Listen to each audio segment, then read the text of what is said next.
Bonjour et bienvenue dans cette nouvelle vidéo et ce nouveau cours sur une nouvelle séquence d'histoire.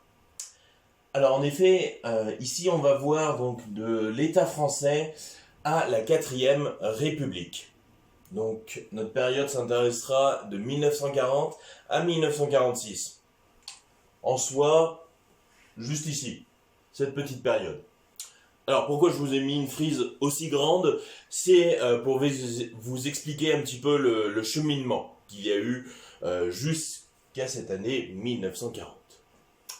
Alors, tout d'abord, on va partir tout du fond, c'est-à-dire tout là-bas, avec l'Ancien Régime. L'Ancien Régime qui était la monarchie absolue, avec Louis XVI. Ça, on l'avait vu l'année dernière avec la Révolution française. Bien sûr, vous vous souvenez du cours. Bien sûr. Mais bref, petit récap. Donc, monarchie absolue avec Louis XVI. Et 1789, qu'est-ce qui se passe? La Révolution française. Et du coup, tout part en live. Et le roi change. Il se dit, ah bon d'accord, on va passer une monarchie constitutionnelle. Mais finalement, ça ne plaît pas au peuple. Du coup, le roi, il se fait décapiter. Et rappelez-vous, vous avez Robespierre qui va reprendre le flambeau.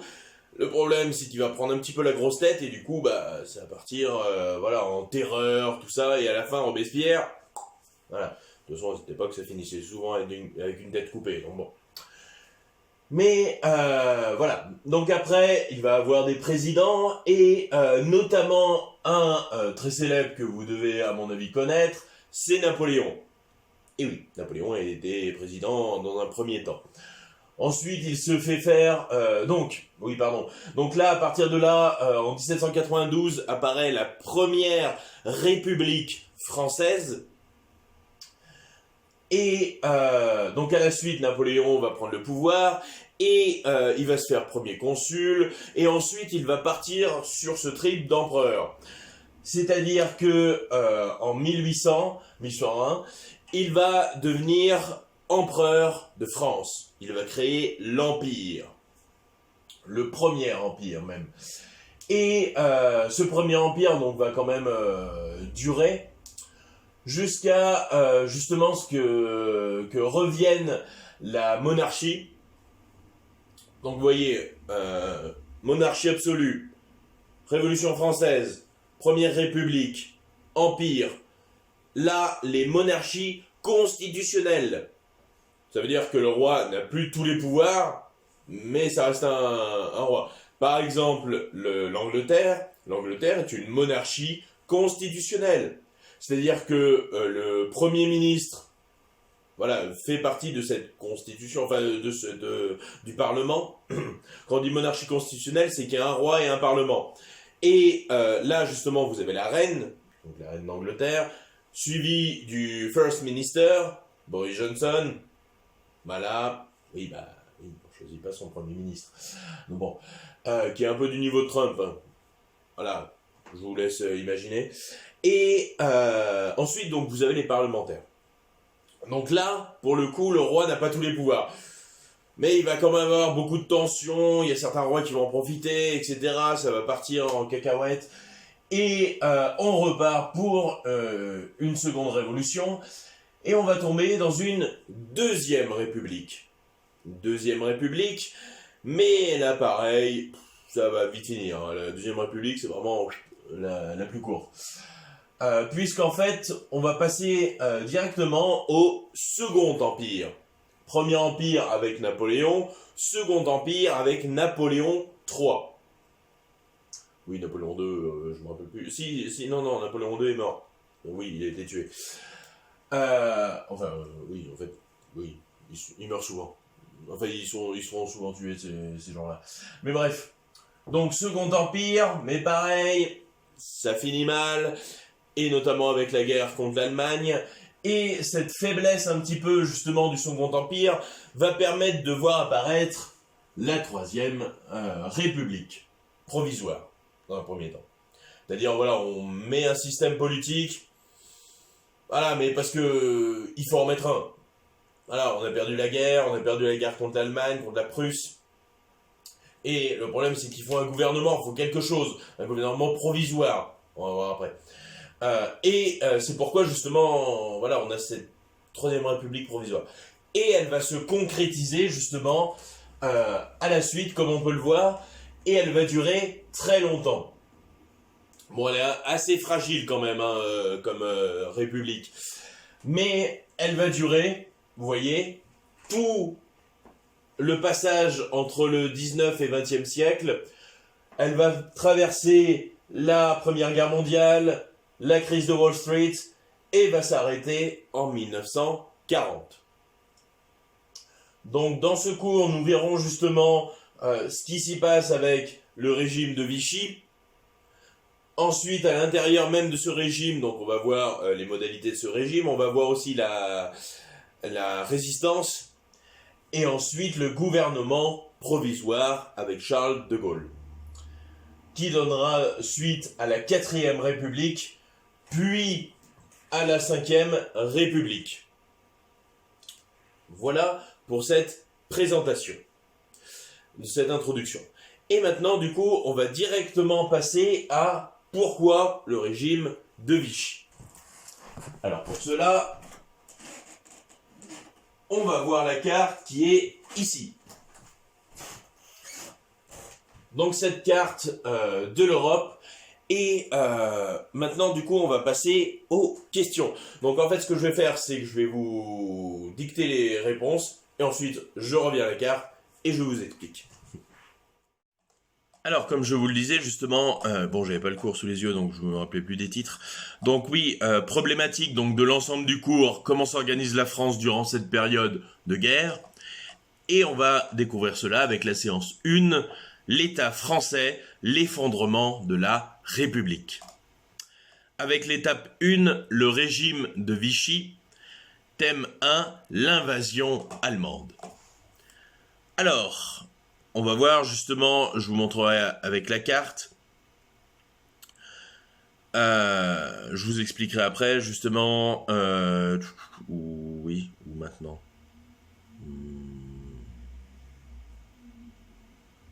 Écrivez et après je vous explique tout. Donc, que peut-on en conclure à partir de cette carte? Donc déjà, vous pouvez réfléchir. Vous avez de toute façon, je vous donnerai la petite introduction justement juste avant. Et voilà, donc à la limite, vous pourrez la lire. Je vous expliquerai un peu plus après. Mais et là, vous pouvez donc réfléchir à la question. Donc, qu'est-ce qu'on peut dire sur cette carte justement? Qu'est-ce qui se passe concrètement? Donc là, je vous laisse réfléchir. Vous écrivez, voilà, comme d'hab. Bref, vous pouvez écrire. Le Troisième Reich, R avec un majuscule, R majuscule, R-E-I-C-H, donc Reich, c'est l'Empire. Le Troisième Reich parvient à s'étendre sur une bonne partie de l'Europe, virgule, empiétant sur l'Afrique, point. Il se crée un véritable empire comme l'empire romain d'Auguste durant l'Antiquité. Point. J'ai tout expliqué. Les Alliés sont en fâcheuse posture, fâcheuse, F-A avec un circonflexe, C-H-E-U-S-E. En fâcheuse posture, car ils sont en minorité et surtout loin du cœur même de l'Allemagne. Point. À la suite de cela, Pétain signe l'armistice le 22 juin 1940. Alors ça, le 22 juin 1940, c'est the date à connaître. Voilà, c'est la date vraiment surtout pour ce cours. 22 juin 1940, Pétain signe l'armistice, c'est-à-dire l'arrêt des combats. La France a perdu. Voilà. quelle est la situation plus particulièrement en France? Alors là, vous pourrez le voir justement avec la carte que je vais vous mettre sur le côté. Donc avec la bleue et rose justement, vous pourrez bien voir la différenciation entre les deux France. Parce que justement, c'est le cas. Donc, quelle est la situation France? Je vous laisse réfléchir. Plus particulièrement. Alors, vous pouvez écrire. La France est complètement détruite par l'armée allemande qui contourne l'armée française par la Belgique. Point. Entre 1939 et 1940, virgule, la France est divisée, et eux, c'est la France, en deux, virgule, la partie nord sous domination allemande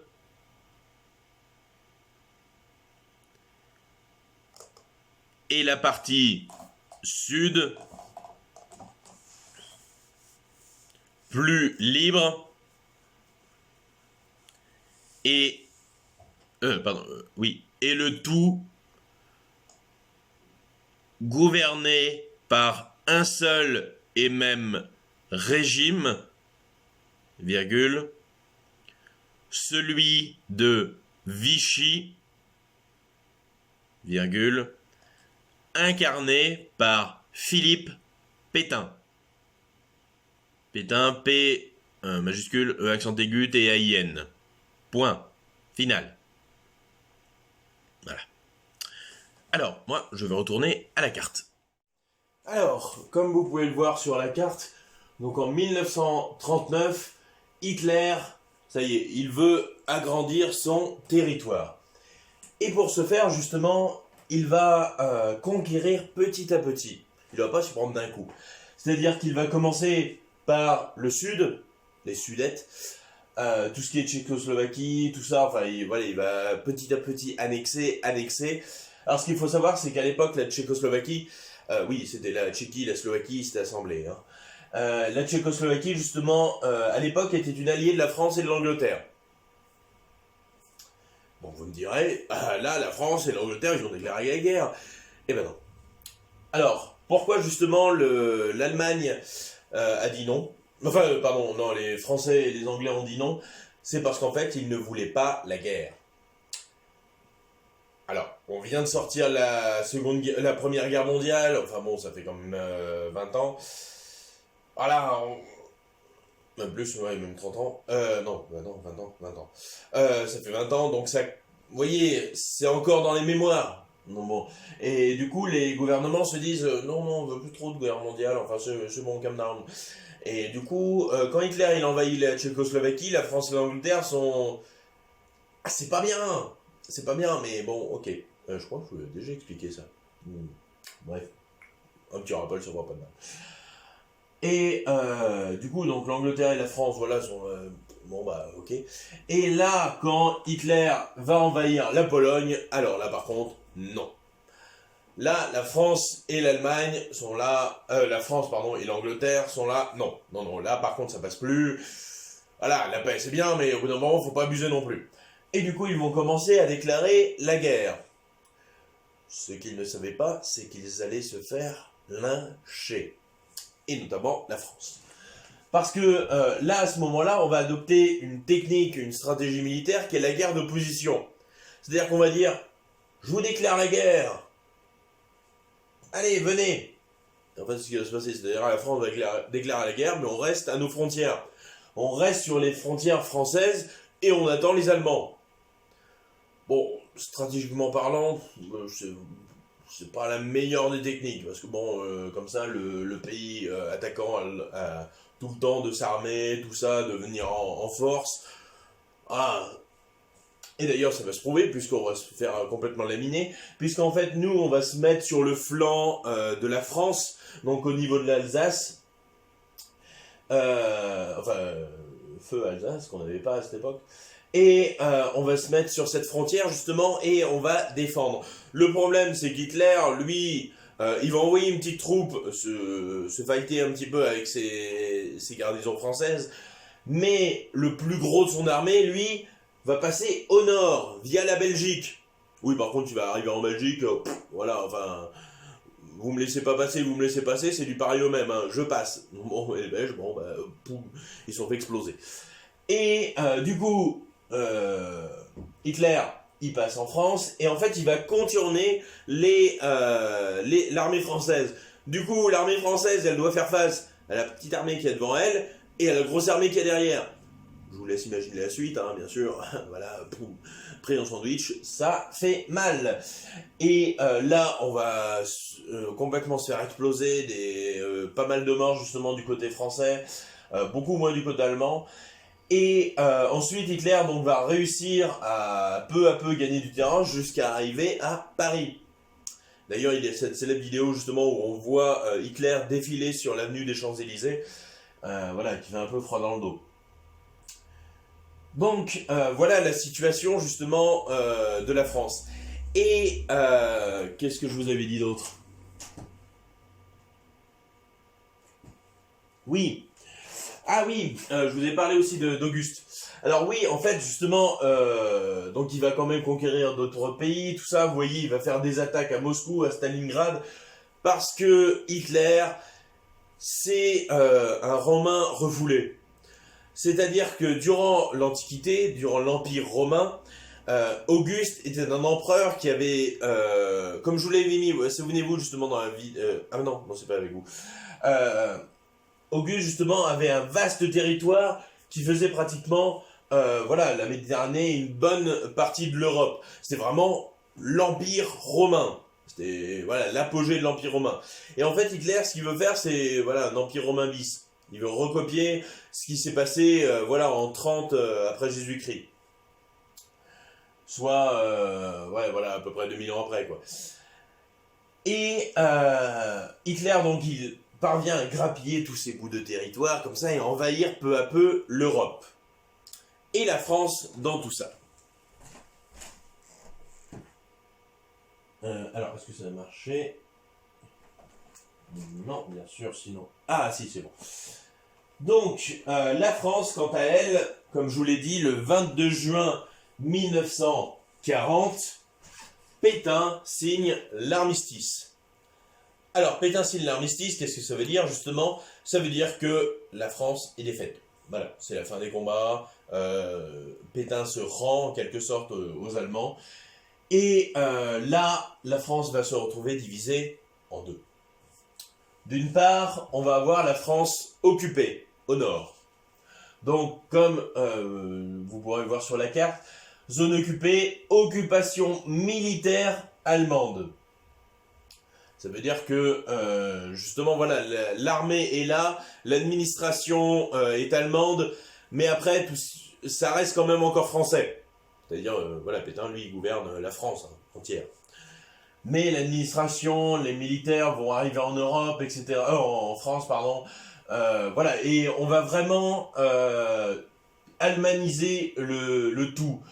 C'est-à-dire que là, vous aurez le mur de l'Atlantique, toutes les entrées seront interdites, pour éviter bien sûr aux Américains de venir, forcément, même si les Américains s'en foutent un petit peu pour l'instant. Et voilà, vous avez des zones fermées ici, retour interdit aux réfugiés là. Vous voyez, vraiment, l'Allemagne va cloisonner la France, du moins cette France. Et là, nous avons une zone libre. Donc, zone libre avec pour capitale Vichy, qui est en quelque sorte la capitale à l'époque du gouvernement français. D'où le nom régime de Vichy. Et c'est là que justement était Pétain, donc en zone libre. Zone libre, vous avez aussi Lyon, donc voilà, Montbrison était aussi en zone libre à l'époque. Jusqu'en 1942.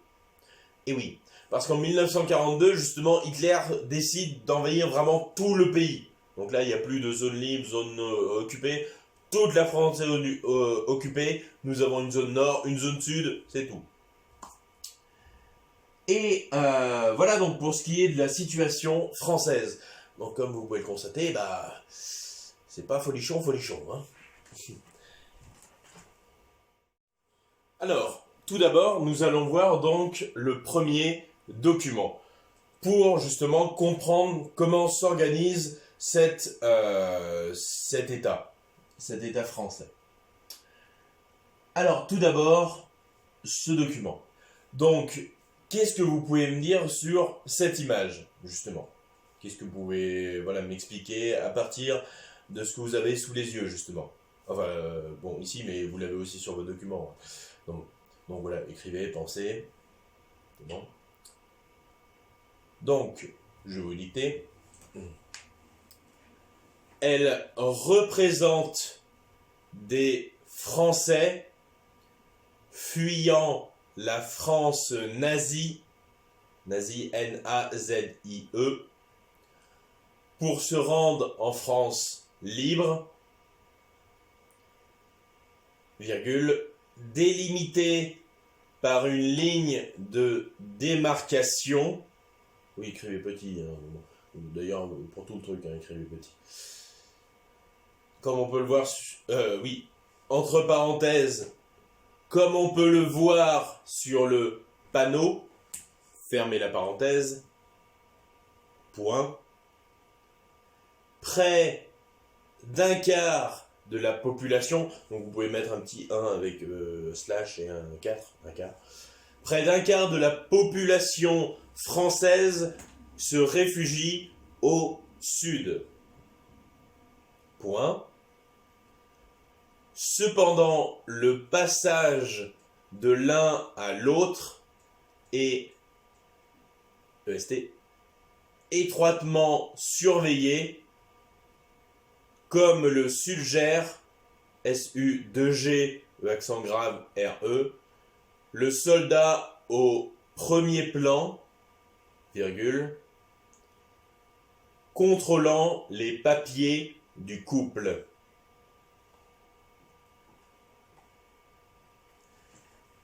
Alors, effectivement, en fait, comme on peut le voir... Alors, attendez, je vais faire un petit détail. Donc, comme on peut le voir ici, on a un passage. Ah, mieux. Donc, comme on peut le voir ici, justement, on a une sorte de frontière. Et... Ah oui, beaucoup mieux. Et, vous voyez, avec ce soldat, justement, ici, le couple, là, et la pancarte que vous avez là, qui est marquée Halt, Demarcation Shiny, ouais, je sais pas. Bref, donc le mot qui est important, c'est tout de suite démarcation. Mais au-dessus, vous avez Halt, qui veut dire arrêter en allemand, justement. Et Demarcation, donc qui veut dire démarcation, qui symbolise le fait de couper quelque chose en deux. Une démarcation, c'est ça. C'est le fait de couper un pays en deux. Et ces démarcations, vous pouvez le voir justement avec les sortes de péages, on pourrait dire, de péages ici, en bois, donc c'est assez rustique. Donc ça veut dire aussi une chose, si c'est en bois, ça veut dire que ça a été construit rapidement. Vous voyez, tout est important dans une image, vous pouvez tout traduire. Donc, des sortes de péages ici, donc pour passer de la zone nord à la zone sud. Alors, oui, on passe beaucoup de la zone nord à la zone sud. On va pas trop à l'inverse. Les Français veulent plus aller en zone libre. Et vous voyez quand même que vous avez ce soldat ici qui vérifie les papiers donc de ce couple.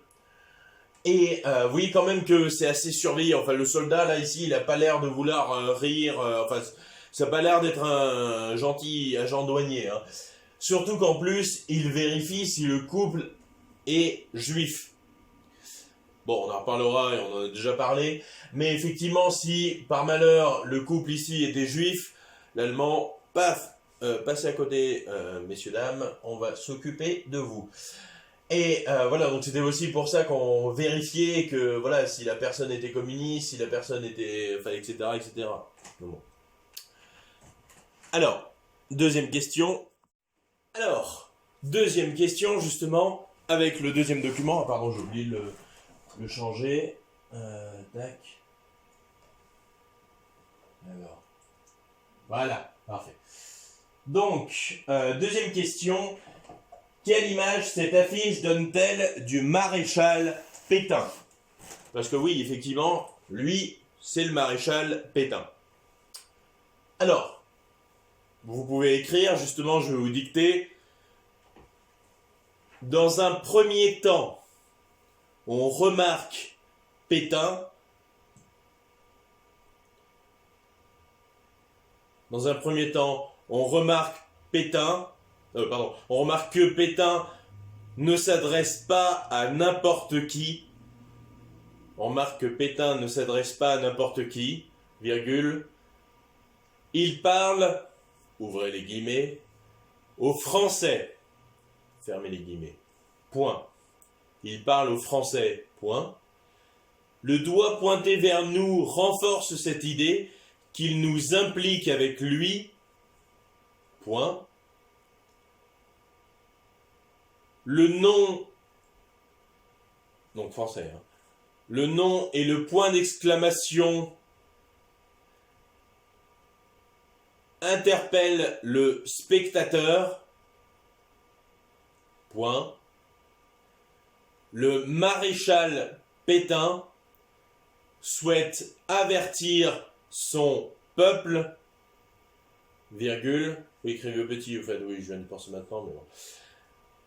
Le rouge appuie ce côté dangereux, virgule, l'urgence de la situation. Point.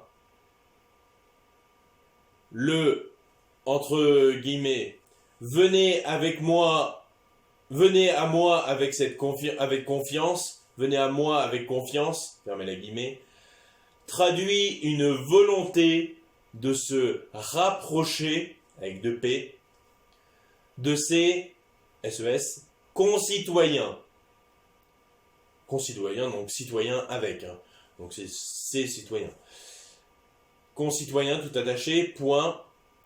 La phrase au centre symbolise mieux cette volonté de créer un lien entre le chef de l'État et son peuple.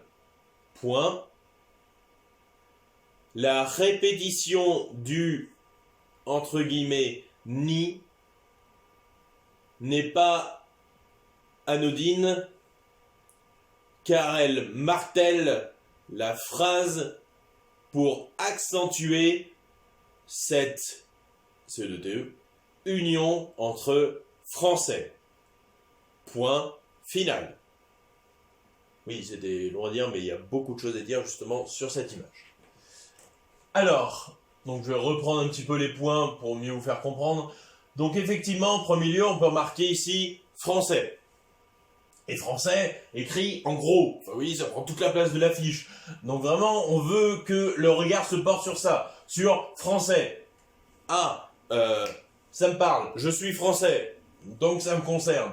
Surtout le point d'exclamation qui montre que justement, voilà, on appelle pas n'importe qui, on appelle les Français. Et cette marque d'interpellation, en fait, sert un petit peu à secouer le spectateur, à lui dire eh oh, regarde l'affiche, regarde, un point d'exclamation, on parle aux Français, on parle pas à n'importe qui, on parle à toi, Français. Et vous avez une deuxième phrase, justement, venez à moi avec confiance. Donc déjà, venez à moi avec ses confiances, pareil, en rouge, pour vraiment que la personne voit de quoi on parle. Et c'est vraiment voilà le point plus important, c'est justement voilà ce rouge qui va tout de suite attirer le regard. Donc venez à moi avec confiance, vous voyez, il installe déjà une atmosphère sereine, une atmosphère familiale. On est une famille, on est la France, une patrie. Donc on a tous confiance les uns envers les autres. Ensuite, deuxième point, parce que vous voyez, tout marche, le visuel, tout marche, différents points. Paf, premier point. Paf, deuxième point. Paf, troisième point. Vous voyez, tac, tac, tac. Le regard va vite choisir quoi regarder. C'est psychologique. Et là, justement, en deuxième point, vous avez Pétain. Pétain, donc, qui s'est représenté avec le doigt pointé. Là encore, on interpelle encore plus, justement, les Français. Donc, vous voyez, ce doigt pointé va accentuer le point d'exclamation. Vous, je vous parle à vous. Et en fait, il va même reprendre une célèbre affiche de l'oncle Sam, où vous avez l'oncle Sam, donc vous avez ce vieux monsieur américain qui regarde les gens, I want you, qui était utilisé donc pour le j'ai perdu le mot, pour faire venir les soldats. Oh bon, ça va peut-être m'en venir. Et voilà, donc Pétain, vous voyez, avec cette figure, donc vraiment, voilà, ordre et confiance en moi. Et enfin, vous avez cette phrase. Donc, troisième point, vous n'êtes ni vendu, ni trahi, ni abandonné. Alors, pour le coup, enfin, je y reviendrai après. Non, je y reviendrai après. Mais, vous voyez, le ni, les trois ni, justement, vont venir insister. De même que le point d'exclamation, le doigt, paf, là aussi, ça interpelle. Ni vendu, ni trahi, ni abandonné.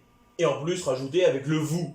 Vous, là, à qui je parle, vous n'êtes ni vendu, ni trahi, ni abandonné. Vous voyez, on insiste toujours sur chaque point. En fait, l'image est vraiment...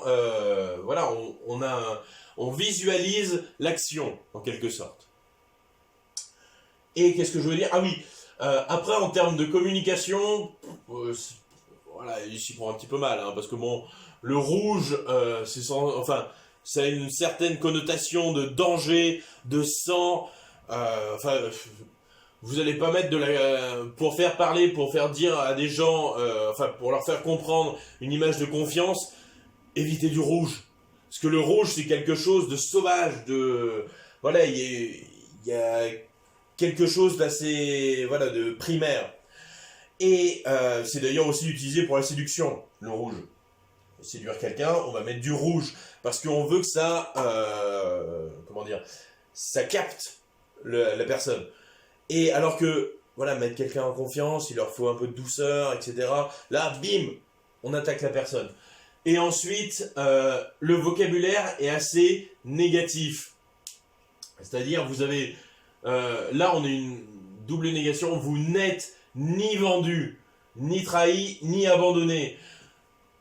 Oui, enfin, quand vous voyez ces mots, enfin, en plus, on va se dire une chose.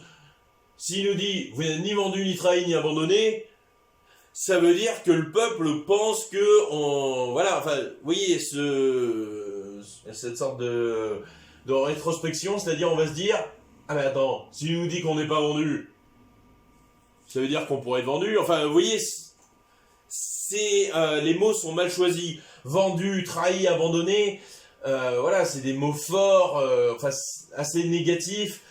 Voilà, il aurait fallu, voilà, une meilleure communication justement pour vraiment faire prendre confiance aux gens. Donc vous voyez là, on voit déjà qu'il y a un truc qui bug. Bon. Alors, deuxième image.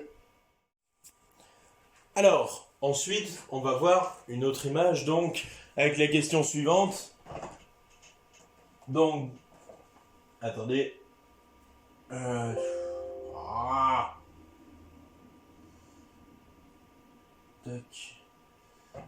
D'après la fiche du document 3 sur Vichy, à quoi la ruine de la France est-elle due? Sur quelle base doit-elle se reconstruire?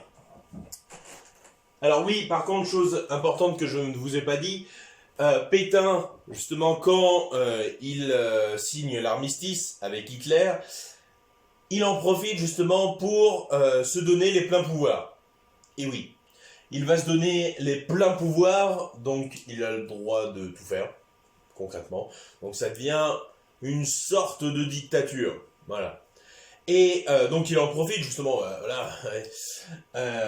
C'est pour ça que d'ailleurs après tout le monde va lui en vouloir parce qu'il s'est dit, on a dit oui, il nous a vendu pour gagner, voilà, du coup la corruption, côté obscur, tout ça, tout ça. Et Pétain, lui, justement, voulait prendre les pleins pouvoirs, surtout aussi pour faire la France à son image.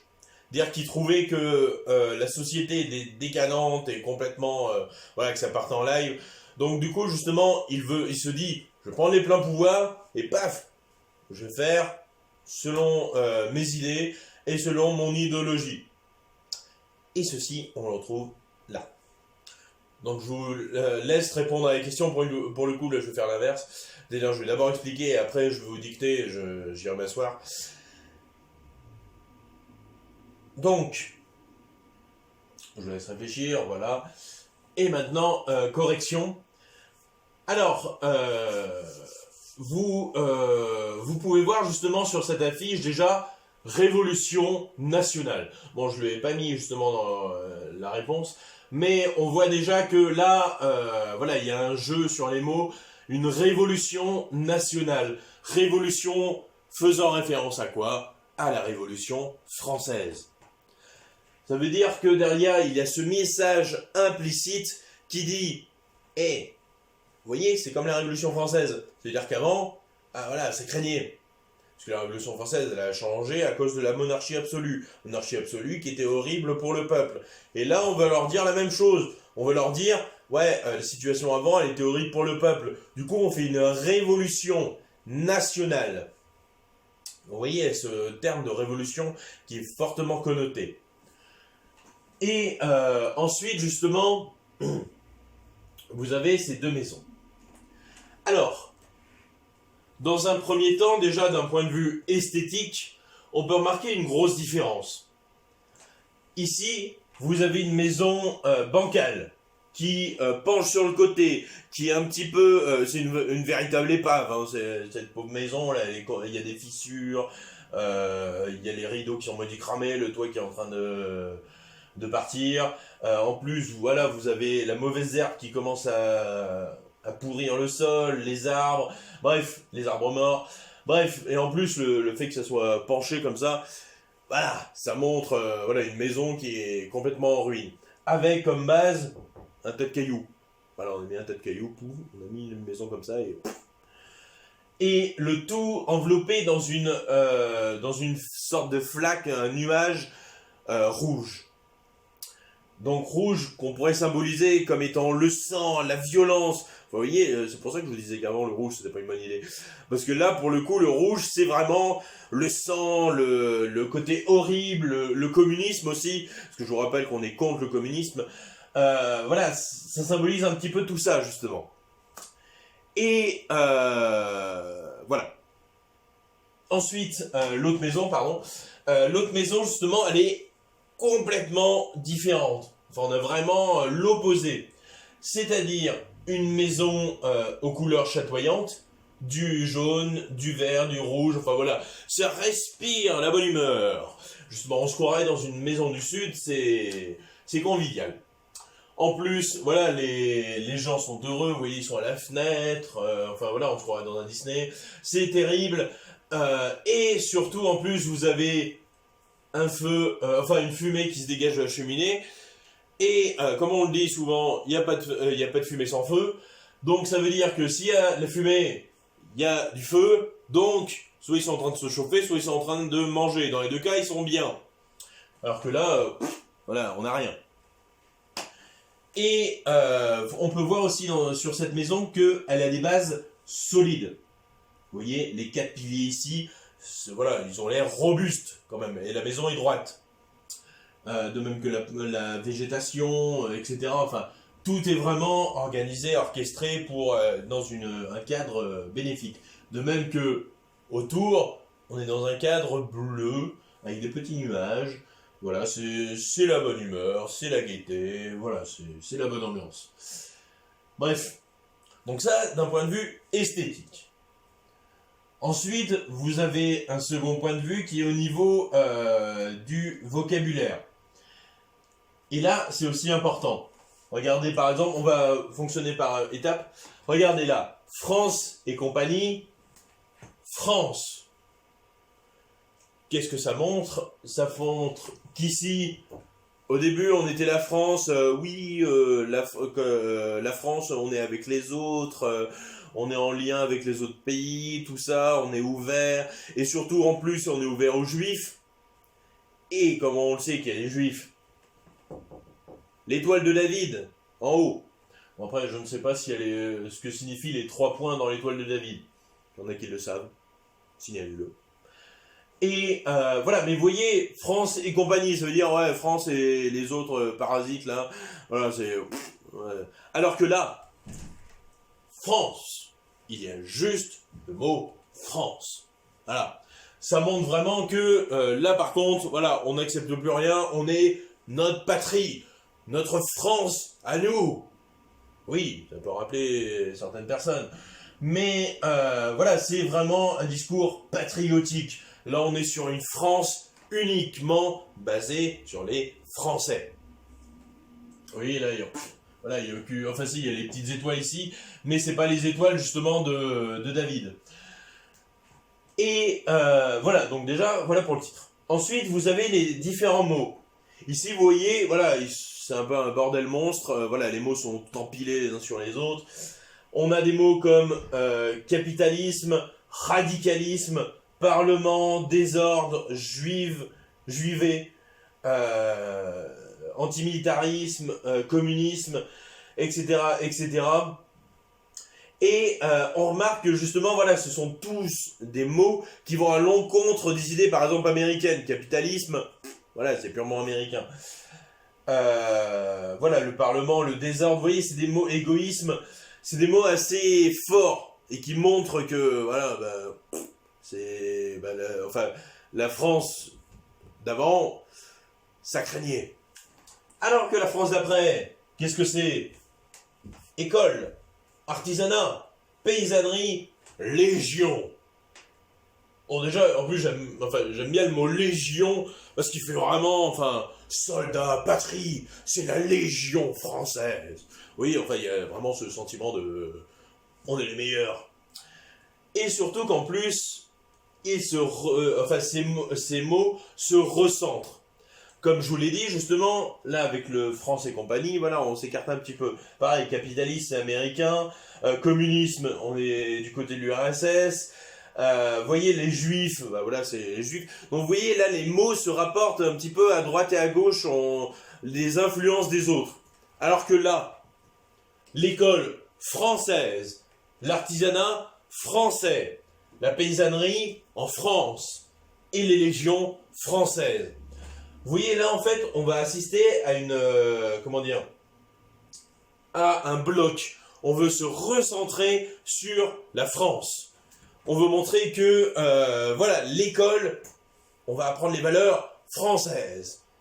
L'artisanat, c'est-à-dire la fabrication, des artisans, c'est des... j'ai perdu le mot, bref, vous me comprenez, au pire, allez voir dans le dictionnaire, justement. Voilà, du local, cherchez le mot. Et la paysannerie, l'artisanat, voilà, c'est des productions locales. Et notamment, nous, on est connus justement pour avoir une bonne agriculture, un bon système d'agriculture. Et donc, là, vous voyez, on va vraiment recentrer sur la France. Pareil pour les devises, paresse, démagogie, internationalisme. Pareil. La paresse, c'est pas la meilleure des qualités qu'on peut sortir. Démagogie, ça veut dire que voilà, on est un petit peu trop souple, voilà, on est démagogue. Et internationalisme, c'est-à-dire qu'on va à l'international, qu'on va s'ouvrir aux autres, justement. Et du coup, en s'ouvrant aux autres, on a le capitalisme, le communisme, l'antimilitarisme, etc., etc. Donc vous voyez, Pétain, il veut vraiment montrer que justement, aller à l'étranger, c'est mal. Bon, d'un côté, c'est un comble pour le mec qui vient de dire à justement un Allemand, ok, on est amis. Et voilà. Alors que là, alors vous avez même encore deux devises. Vous avez discipline, ordre, épargne, courage. Donc vous voyez, là on a les piliers donc, qui nous montrent une restructuration, une visée vers la France. Et là, ces mots en fait vont vraiment carrer le tout, justement. Et avec la fameuse devise de Pétain, travail, famille, patrie. Travail, le travail va rapporter à la France. La famille française. Et enfin, la patrie. Et pas n'importe quelle patrie, attention, la patrie française. Donc vous voyez, encore une fois, on se concentre sur la France. Là, c'est pas bien. C'était les autres, pas bien. Là, c'est bien. La France, on restructure sur la France. Donc c'est ce qu'il faut comprendre avec ce régime de Vichy, c'est qu'il se concentre essentiellement sur la France. Voilà. Alors maintenant, je vais retourner assis avec un peu plus de lumière naturelle. Alors, nous voilà avec une lumière un peu plus naturelle, ça fait du bien. Bref. Donc, vous pouvez écrire en petit, hein, petit. Ne vous inquiétez pas, je n'ai pas tout mis ce que je viens de vous expliquer. C'est pour ça qu'aussi, c'est important d'écouter ce que je dis à l'oral, parce qu'il n'y a pas forcément tout dans les réponses, tout ce que je dis là. Donc c'est pour ça que c'est important d'écouter pour avoir vraiment l'essentiel du cours et comprendre un petit peu le tout. Donc vous pouvez écrire. Cette image traduit la vision de la société décadente, D-E accent aigu C-A-D-E-N-T-E. La société décadente à gauche contre celle de Pétain à droite. Point. J'espère que je parle pas trop fort. Oh. En même temps, vous pouvez baisser le son. Au moins, c'est un avantage. Hein. Bref. Cette affiche ne reflète pas la réalité, mais a surtout pour but de lancer un message de propagande. Point. En termes esthétiques, pitié que vous savez écrire esthétique. En termes esthétiques, on remarque que la maison de gauche, entre parenthèses MG, on va abréger. La maison de gauche, entre parenthèses MG, est repoussante,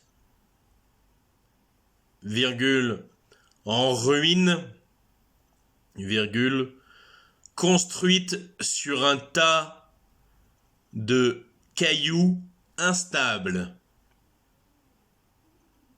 virgule, le tout enveloppé, un L, 2P, enveloppé dans un nuage de sang, SNG. Point. La maison de droite, entre parenthèses MD, quant à elle, alors quand QANT, parce que quand il y a A ou O devant le quand, toujours un T. Dans le reste, toujours un D. Quant à elle, virgule, est toute belle, la maison de droite, quant à elle, est toute belle, virgule, avec des arbres verts,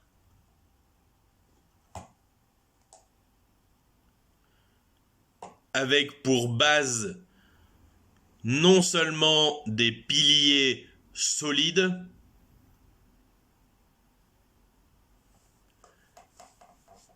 mais également une atmosphère douce et printanière. Point. Allez, la moitié, c'est bon. Ensuite, les symboles et termes employés créent un fossé entre les deux bâtiments. Point. La MG, maison de gauche, la MG se base sur la paresse, virgule, le capitalisme l'internationalisme, les juifs, etc. 3 petits points. Tout ce qui est considéré comme néfaste à une bonne société selon Pétain. Point. Ainsi, ce dernier voit la France comme un pays qui doit se concentrer sur lui-même uniquement,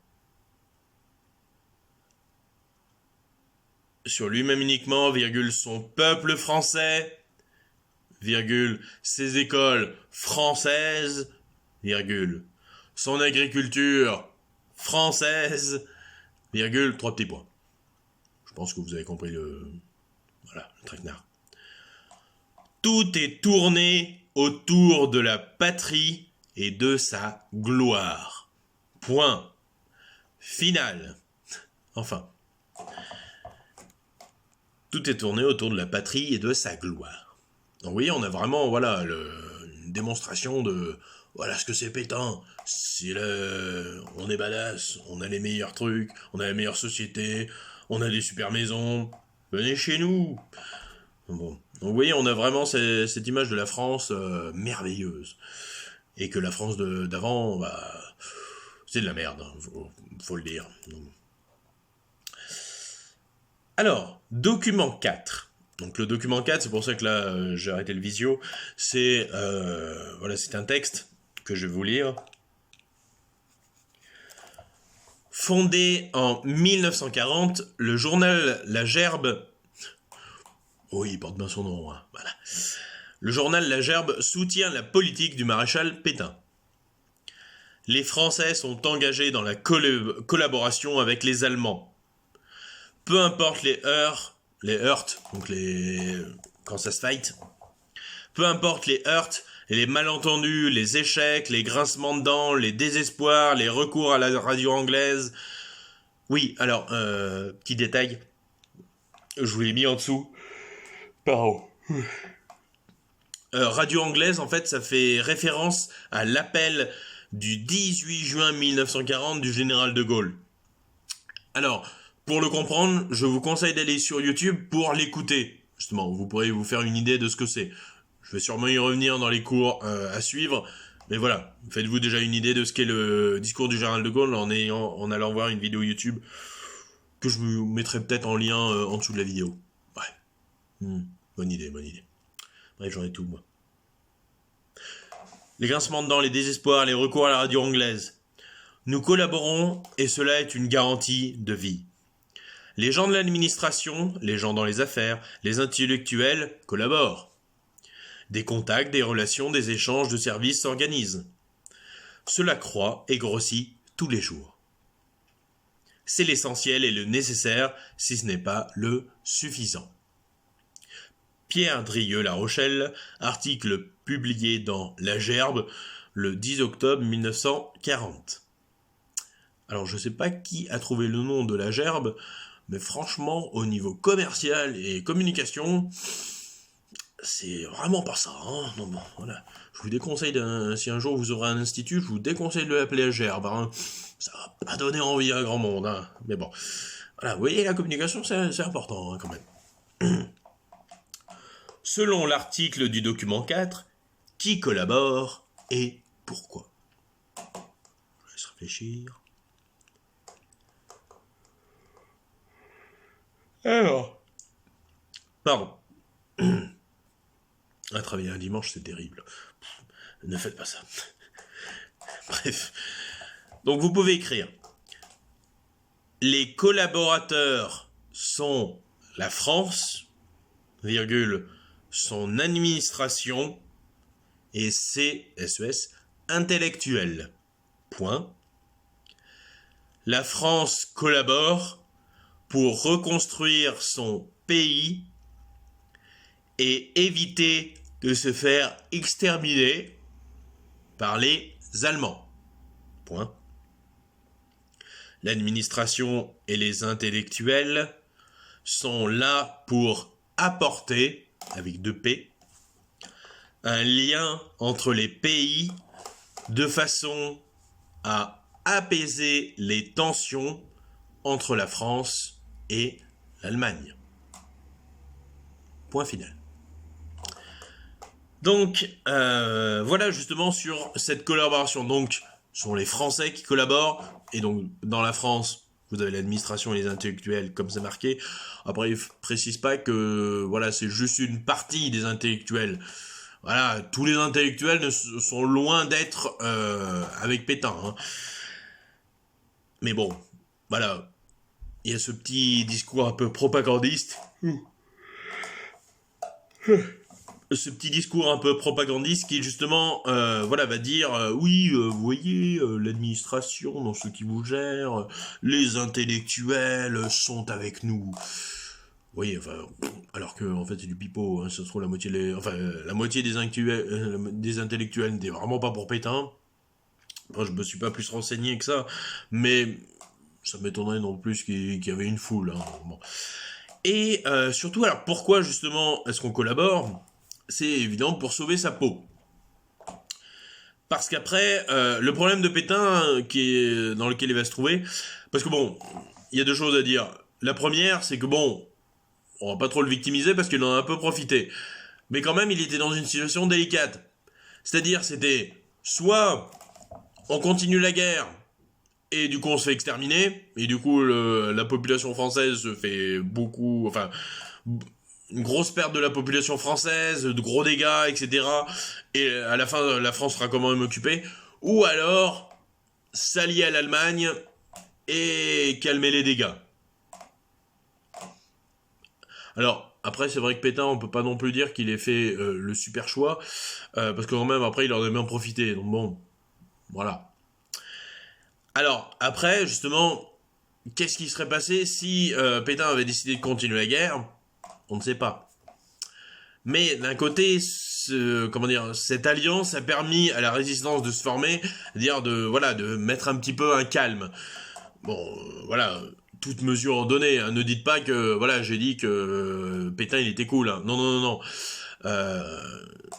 C'est-à-dire que, voilà, faut voir les choses en face. L'Allemagne a retiré en quelque sorte ses troupes, c'est-à-dire voilà, on a arrêté la guerre, donc ça a permis voilà, de créer des réseaux d'espions, etc., etc. Voilà, ce qui n'aurait pas pu se passer dans un contexte de guerre. Bon. Mais bref. Et voilà. Voilà, je crois que c'est tout ce que j'avais à vous dire. Donc voilà pour ce cours. Donc bon, vu la... Oula oui, 1 heure. Oula, c'est terrible. Du coup, ça fera voilà, le cours pour vendredi et lundi. Je pense que je vous donnerai encore du cours, oui, mercredi, parce qu'on va faire une petite partie, on va travailler sur le Val d'Ive, la rafle du Val d'Ive, qu'on a vu dans le film. Et voilà, donc je vous ferai une petite partie pour mercredi. Et vendredi, on fera The cours. Après, je sais pas si on aura terminé ce chapitre vendredi, mais il y a de grandes chances qu'on le finisse au moins, enfin sur lundi. Bon. Donc voilà, là on va faire des chapitres d'histoire facilement expédiables. Voilà, qui se font assez rapidement et voilà. Et pour le français, à mon avis, bon, je sais pas combien de temps va durer le confinement, hein, mais j'espère, en fait, là, je vais tout vous larguer les chapitres d'histoire qui sera un petit peu ennuyant à faire en cours. Et le français, justement, si j'ai pas épuisé tous mes cours, on le fera en face-to-face, et en IRL, en in real life, à JB Dallard, pour, voilà, parce que je trouve que le français, avec vous, c'est beaucoup mieux. L'histoire, voilà, bon, la moitié de la classe dort la plupart du temps, donc ça va. Non, je plaisante. Mais ce que je veux dire, c'est il y a beaucoup moins de... Comment dire, il y a beaucoup moins d'interventions en français en histoire qu'en français. Bon, sauf pour les femmes, mais bon, là, c'est un sujet. Bon. Mais pour les philosophes de lumière, voilà. C'est pour ça que je préfère voilà, vous faire cours d'histoire sur cours d'histoire. Voilà, on va reprendre aussi un peu de mondialisation. histoire que voilà, ça se réveille un petit peu en vous, je vais vous montrer un petit cours de mondialisation aussi. Et voilà, mais ouais, le français, je nous le réserve pour ensemble, vous allez voir, je vais vous sortir du lourd, on va beaucoup plus s'éclater en français, c'est pour ça que j'attends qu'on soit en face-to-face, avec des débats, tout ça, on va se tuer, ça va être super, enfin voilà, on va s'arracher. Mais bref, voilà. Donc sur ce, bah, j'espère que vous allez bien, que tout se passe bien, que votre confinement se passe bien. Et je vous souhaite une bonne journée et restez positif.